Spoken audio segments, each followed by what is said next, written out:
அழகான காட்டுப்பகுதியில் விளைந்திருந்த காய்களையும் கனிகளையும் கிழங்குகளையும் வயிறார தின்னு வாழ்ந்து கொண்டு இருந்துச்சான் ஒரு முயல். அது மனதில் ரொம்ப நாளாக ஒரு கவலை இருந்துட்டு வந்துச்சான். அது என்னென்னு தெரியுமா? காட்டை பல்லாண்டு காலமாக ஆட்சி செஞ்சுட்டு வந்துச்சான் ஒரு புலி. அந்த புலிக்கு கிடைக்கும் மதிப்பு தனக்கும் கிடைக்க வேணும்னு முயல் ஆசைப்பட்டுச்ச விட தான் தான் ரொம்ப பெரியவன்னு புலிக்கும் அந்த காட்டில் வாழ்கிற மற்ற விலங்குகளுக்கும் நம்ம எப்படியாவது நிரூபித்து காட்ட வேணும் அப்படின்னு சொல்லிட்டு முயல் யோசிக்க ஆரம்பிச்சிச்சான். நல்ல செழிப்பான காடு, சுவையான கேரட், ஆஹா என்ன இனிமை, சுவைக்க சுவைக்க நாவில் எச்சி ஊறுகிறதே. இந்த காட்டில் உள்ள புலி நம் முன்னோரை கொன்று தின்னது போல நம்மளையும் என்னைக்காவது ஒரு நாள் கொன்று தின்று விடுமோ? இந்த கவலையிலேயே வயிறார நம்ம சாப்பிட்ட பிறகும் நம்மளால் நிம்மதியாக தூங்க முடியாமல் போயிடுச்சே. சரி, கடைசியாக ஒரு முயற்சி செஞ்சு தான் பார்ப்போம். அதில் தோற்று போயிட்டா நம்ம வீர மரணம் அடைஞ்சிடுவோம். இப்படியே வாழ்நாளெல்லாம் அந்த புலிக்கு பயந்து கொண்டே இருக்க முடியுமா என்ன? முயலே, உனக்கு எவ்வளவு தைரியம்! இவ்வளவு காலம் என்னை கண்டாலே ஒரே ஓட்டமாக ஓடுவ.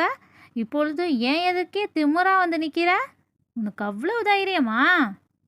என்ன ஓடினேனா? நானா? உன்னை கண்டா? உனக்கு செய்தியே தெரியாதா? உனக்கு எங்கே தெரிய போகுது?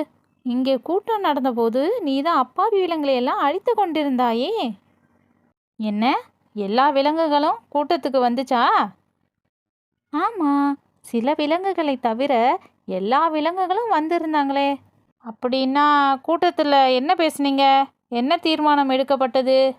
நீ இந்த காட்டோட அரசனா இனிமேலும் இருக்க முடியாது அப்படின்னு எல்லா விலங்குகளும் ஒரே மனதாக தீர்மானம் எடுத்தாங்க. என்ன, நான் அரசனாக இருக்கக்கூடாதா? அப்படின்னா வேறு யார் அரசனாக இருப்பது? இந்த காட்டிலேயே பயங்கரமான ரொம்ப புத்திசாலித்தனமான விலங்காகிய என்னை தான் எல்லா விலங்குகளும் புதிய அரசனாக தேர்ந்தெடுத்திருக்காங்க. பேசுகிறத கேட்டால் ரொம்ப வேடிக்கையாக இருக்கிறது. பலமற்ற சிறிய மென்மையான நீ இந்த காட்டுக்கு அரசனா? உன்னை இப்போதே... சரி, நீ அப்படியா சொல்கிற? என் கூட சேர்ந்து நீ நடந்து வா. எல்லாரும் என்னை கண்டு எப்படி பயப்படுறாங்கன்னு நீயே பார்த்து புரிஞ்சுப்ப. இந்த முயல் எப்படி புலியின் பக்கத்தில் இவ்வளோ கம்பீரமாக நடந்து வருது? என்ன, எல்லா விலங்குகளும் பயப்படுகிறதே. முயல்னா அவ்வளோ பெரிய மிருகமா? முயலரசே, நான் உங்களை தவறாக பேசியிருந்தால் என்னை மன்னித்து விடுங்கள். இப்பொழுதாவது பார்த்தாயா?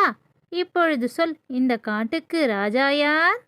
நீங்கள்தான் இந்த காட்டுக்கு இனிமே ராஜா.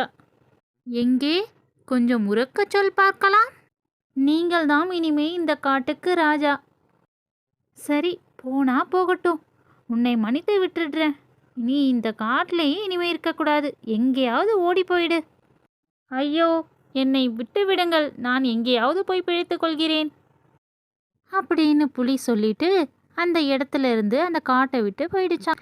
இப்போதெல்லாம் முயல் ரொம்ப வயிறு நிறைய சாப்பிட்டுட்டு நிம்மதியாகவும் சுகமாகவும் பகல் வேளையில் ஒரு குட்டி தூக்கம் போட்டுக்கொண்டு சந்தோஷமாக அந்த காட்டில் வாழ்ந்துட்டு இருந்துச்சான்.